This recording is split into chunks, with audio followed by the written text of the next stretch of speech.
बन गए, ये सदर हटाओ कल वो बन जाएंगे, बस और क्या चाहिए।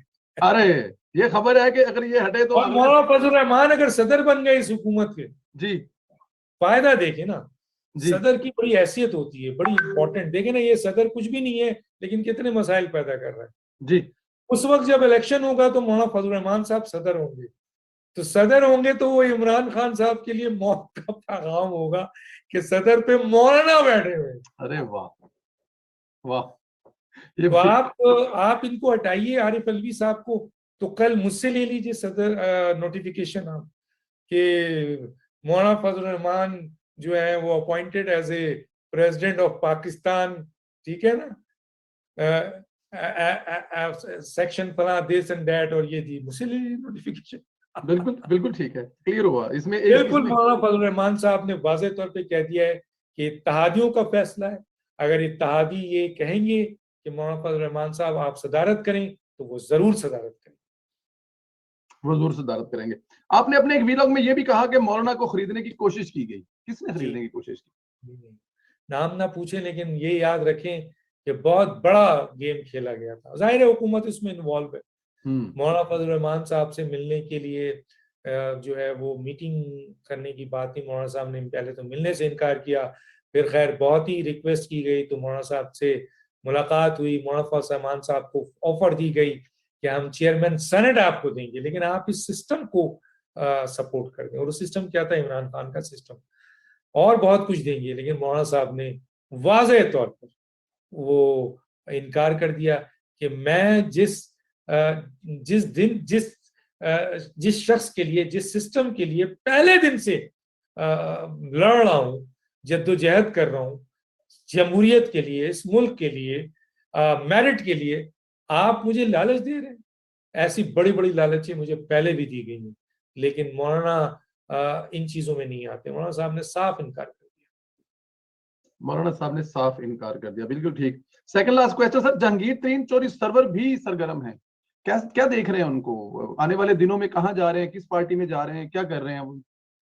देखिए, मेरा ख्याल है कि जहांगीर तरीन साहब भी इंतजार करेंगे। सबसे ज्यादा जो इम्पोर्टेंट चीज है वो ये है कि जी आपके जो वो आपके तायात नाहिली है, उस पर जी वो अपने आप को खामोश रखे हुए। मेरी बात हुई थी, तो हम्म लो प्रोफाइल में उस वक्त तक रखेंगे, क्योंकि अब तायात नाहिली का एक केस हमने तो पहले ही जी साबित कर दिया है, जी कानून और आईन के लिहाज से सब कुछ क्लियर कर दिया है।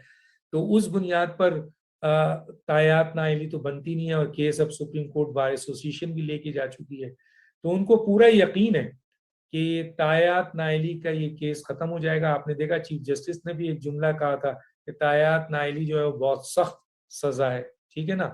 तो कानूनी और आईनी तौर पर सुप्रीम कोर्ट तो ये दे नहीं सकती, उसकी जुडिक्शन ही नहीं है 175(2) के तहत। ये बात हम साबित कर चुके हैं। कानूनी के तौर पर, आइन के तौर पर, तमाम चीजों के तौर पर एज ए तालिब इल्म, और इसकी मोहर लगाया है पाकिस्तान के बड़े कॉन्स्टिट्यूशनल लॉयर है कि बिल्कुल आप सही कह रहे हैं। तो जहांगीर तरीन का जहाँ तक सवाल है वो, और ये मेरा ख्याल है 2 महीने के अंदर अंदर मेरा ख्याल है ये वाला फैसला भी होगा। मरीम नवाज साहिबा का फैसला जून में आ जाएगा, 2-3 दफा फाइनल जा रहा है। और मरीम नवाज साहिबा के केस में इरफान कादिर ने एक बड़ा अच्छा पॉइंट उठाया है कि जी मरीम नवाज साहिबा का वो तायात नाइली वाला तो मैं बता चुका हूँ, 4 तरीके से जी तायात नाइली की खत्म हो रही है। लेकिन जो अदालती फैसला है जिसपे सजा हुई है, जो आपका उनका 3 केसेस थे जिसके ऊपर, तो एवन फील्ड का जो ये केस है, तो इरफान कादिर ने जज से कहा कि उनके इस केस को भी रिव्यू किया जाए यहाँ पे। जबकि उन्होंने कहा कि जी इस केस को हमने ओपन कर दिया है, अलग कर दिया, और हमने कहा कि जब वो आएंगे तो सुना जाएगा। लेकिन फिर भी इरफान कादिर ने कहा था कि मरियम नवाज साहब अगर बरी होती हैं तो इस सेम केस नवाज शरीफ का है, वो भी बरी हो जाती है। तो इस लिहाज से 2 महीने के अंदर अंदर मुझे उम्मीद है कि ये तायात नाइली का भी और ये वाला जो मैटर है वो रिजॉल्व हो जाएगा। और कोर्ट जो है वो ये इस बात का इदराक करेगी कि माजी में जिस तरह सुप्रीम कोर्ट से गलत फैसले हुए हैं, हाई कोर्ट से फैसले हुए हैं, और उसको रेक्टिफाई भी उन्होंने किया है, तो रेक्टिफाई कर लेंगे। बिल्कुल बिल्कुल ठीक। आखिरी सवाल, आपने एक वीलॉग किया कि इमरान खान एक ब्लैकबेरी की मार है, वो कहाँ है ब्लैकबेरी, किसके पास है सर? या आप रेहान खान को बड़ा इंटरव्यू करते थे, जी रेहान खान को आप एक इंटरव्यू करें ना। कहें भाई आज डॉक्टर आज आज ही रिक्वेस्ट भेजी है मैंने। तो बस उनको एक आप बल्कि मेरे साथ ले लेना, एक दिन लेके साथ बैठा दे दोनों डन डन हो गया सर, डन हो ताकि गया। फिर मैं उनको कहूं कि आइए, आपके पास तो बहुत राज है, आपने तो वो किताब में से किसी वजह से बहुत सी